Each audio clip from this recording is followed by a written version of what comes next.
everybody. Okay, so bold was good and bad at the same time. Okay, so the reason for my subtitle, kind of the breakup, is because I want to break up. But I'll get there. Okay, I'm gonna go in a linear fashion. I swear. Okay, so today we opened with let's see, we opened with Brooke and Ridge talking or something, and they're talking about how Brooke can't believe that Ridge reinstated Hope's line of clothing. But it's like, okay, come on. We all knew you were going to do it. Because what the hell else is Hope going to do? I mean, Hope has been a fashion designer for the company for years, I think. And so, why would you just drop her? If you drop her out of spite, it doesn't look good for you. And besides, it's not a good business decision. So, okay. Then we have, I guess, the coup de grace today, which is the main point. Okay.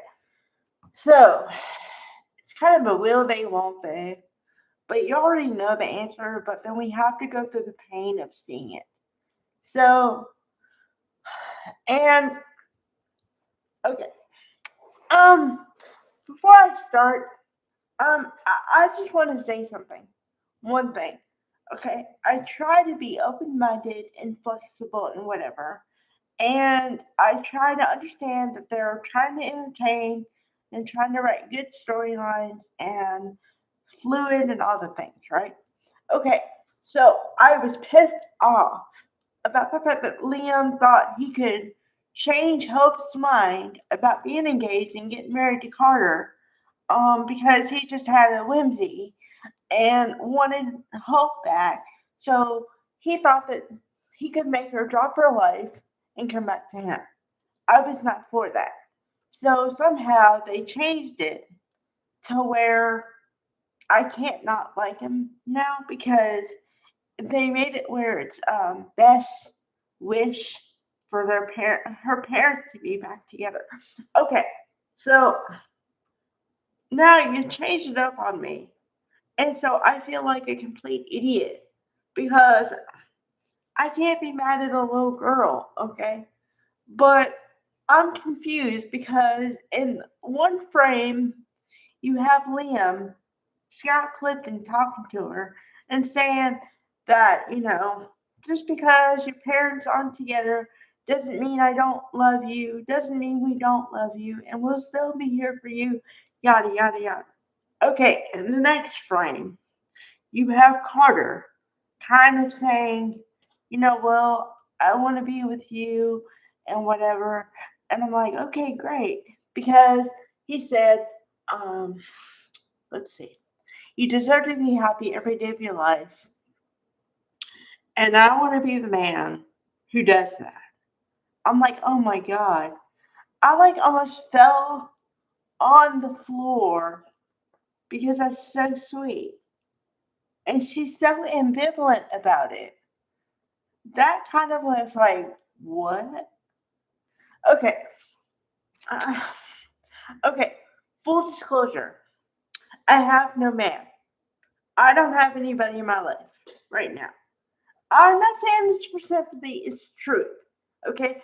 I'm saying if a guy came to me and said that, along with being a nice guy and the rest of it, I would fall on the floor. I'd be like, okay, yeah, let's do that. You want to make me happy for the rest of my life? Okay, sign me up. And Carter, who looks like that, and everything, I can't find a problem with him. Well, although he's kind of, I don't know, um, trying to be kind because I like Lawrence St. Victor. Oh, okay, he's kind of slow in the love department because when somebody doesn't like him, he doesn't see the signs on the thing. Like, he doesn't see it. And I want to say, like, what is wrong with you, boy? Like, she doesn't love you like that.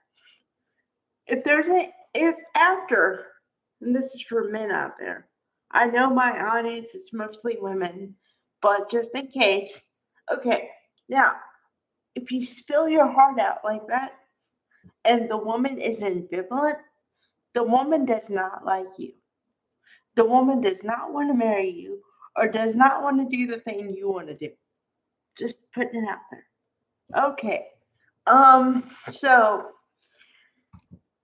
then we have to go through the breakup scene. Oh my god. And let me just say that I didn't full on cry, but I was almost there.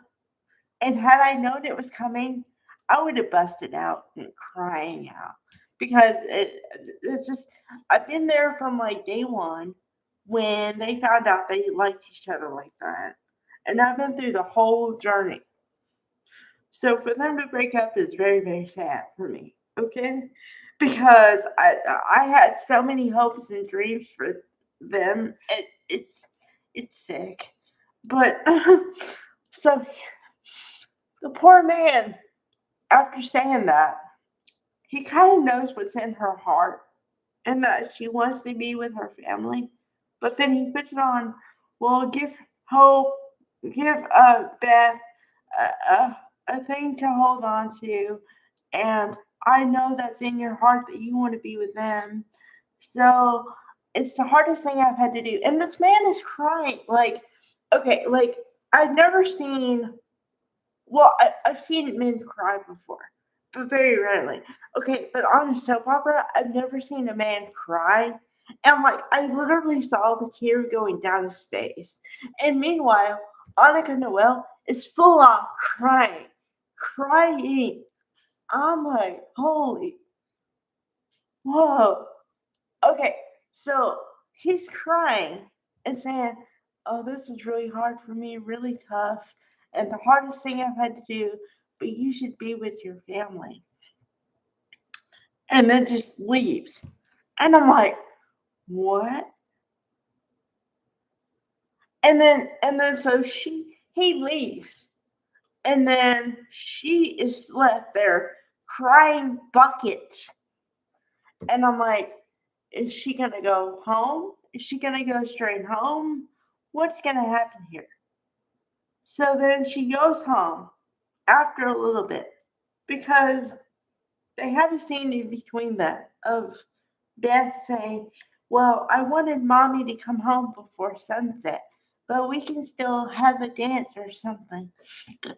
And then so it's really cute. She puts her feet on top of Scott Clifton's feet and they dance really slow. And then in the middle of it, Um, first of all, we have Daphne, the woman who plays Daphne, singing. Okay, forget everything I said about why is Daphne there. Had I known she could sing, I would be like, oh, okay, that's cool. I didn't know she could sing. I didn't know they were gonna put that in there. Total shocker, total. I'm like, wow. And let's talk about her outfit for a second. Oh my god, the red dress. The red killer dress. If you want a man to fall in love with you, wear that dress. Because wow. So she's singing and I'm like, whoa. And then, um, they have to cut to the scene where Hope comes home and she's happy and then she picks up her daughter and starts spinning around, with her. And then she just happens to put out her left hand without the ring on it. So then Liam knows or kind of figures out really quickly that she's no longer engaged. So the whole thing happens like fast. And then, okay, so we finish that out, right? And then we see that Carter talking to Daphne saying, "You were right, you were completely right. I should have left. I should have like stopped. And I'm just a loser in love." And he has his hand on the table, like, I can't do it because I can't back up. Okay, but his hand is on the table, and then Daphne like holds his hand on the table, and I'm like, okay, yeah, they're gonna get together, but I saw that coming anyway. So yeah, but I almost cried. And like I said, had I known that was really gonna happen the way it happened, I would have been crying buckets. Because first of all, I know I've said this before, and I did it in another context, okay? But Annika Noel can cry, and I mean cry at the drop of a hat. So kudos. Although, could you not do a scene or something or a storyline where you're crying all the time? Because let's see. She did the one storyline for a year where she was crying about her child. That I get. Okay. Then she did another storyline where she was crying about Liam almost unaliving. Okay. And now this is the third storyline where she's crying because now she's lost a good man. Could you give her a happy storyline, please? Please, because I mean I know the girl can cry, but damn. Okay. Yeah, okay. Bye everybody.